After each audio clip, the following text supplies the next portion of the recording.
Como eu havia anunciado e prometido, dois assuntos muito importantes. Nós vamos falar sobre queda de cabelo nas mulheres. A coisa está aumentando. E também um problema que aflige a todos, não só mulheres, homens, crianças, que são aquelas manchas que dão no corpo, que a medicina tem um nome especial.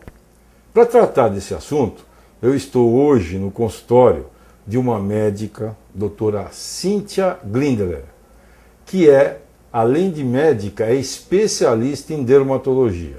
E é a pessoa indicada para nos informar e nos dar uma série de dicas de como nós devemos lidar com essas duas situações.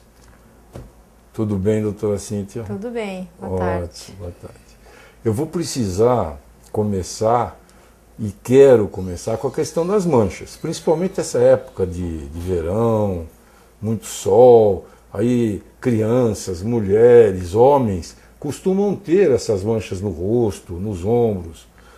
Em primeiro lugar, qual é o nome técnico, doutora, que se dá para isso? E aí conta um pouquinho dessa patologia para nós.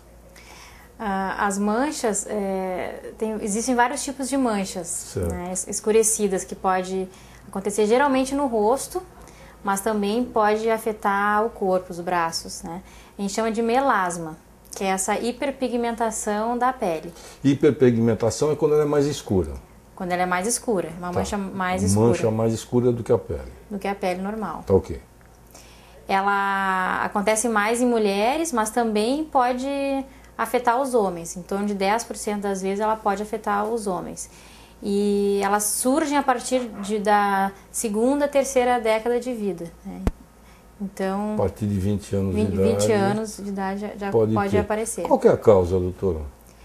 A causa, a gente sabe alguns fatores que podem piorar o melasma, né? A causa exata ainda é desconhecida. Mas alguns fatores, como principalmente o sol, a exposição solar, uso de hormônios, anticoncepcional ou terapia de reposição hormonal podem agravar. Alguns medicamentos, né? E também algumas doenças de tireoide também podem predispor às manchas. Essas manchas, isso, né? Essas manchas têm alguma coisa com aquelas que acontecem com a mulher durante a gestação e após a gestação? É a mesma mancha, uma melasma, né?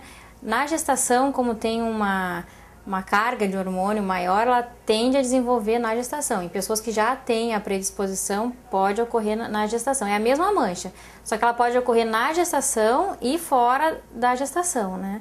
E geralmente quando ela ocorre na gestação, ela pode ser resolvida com mais facilidade.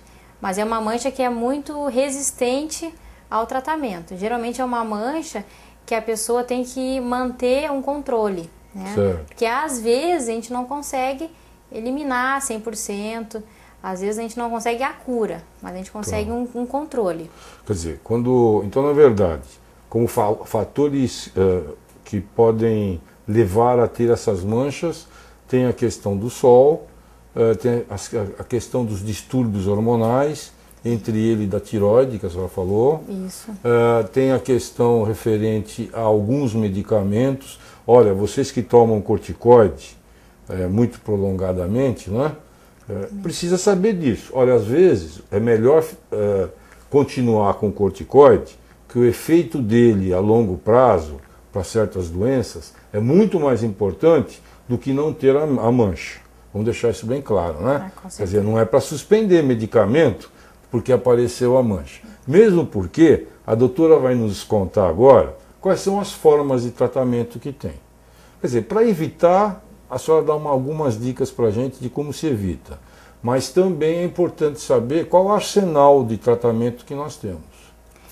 Na verdade, a gente não consegue ainda identificar as pessoas que irão ter a mancha, né? Só quando ela aparece é que a gente consegue fazer o diagnóstico. Certo. Ela tem uma certa tendência, se acha que tem uma certa tendência genética, de relatos de pacientes que têm mãe, né, avó com a mancha, mas ainda não tem como a gente prever se a pessoa vai ter ou não a mancha.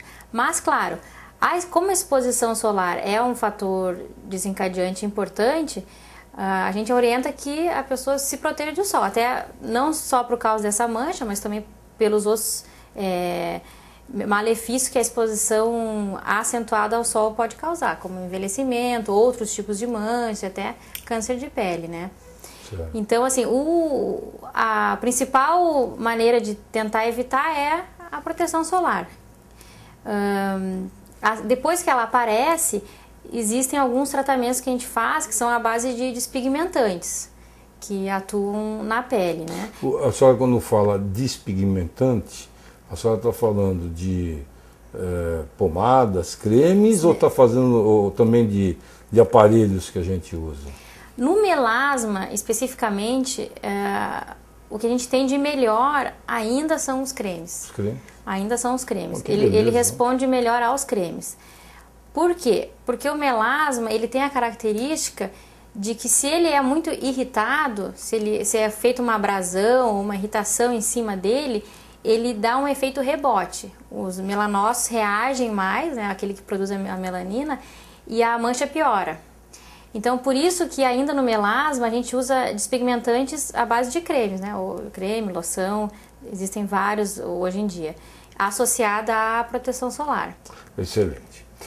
Bom, eu tenho uma pergunta agora, que nós vamos mudar de assunto, que ela está mexendo com as mulheres, doutora. Queda de cabelo de mulheres. Nós vamos entrar nesse assunto. Eu tenho uma série de perguntas que eu vou fazer para a doutora Cíntia, mas vai ser daqui a pouco, logo após os nossos comerciais. 1 minuto só e nós já voltamos.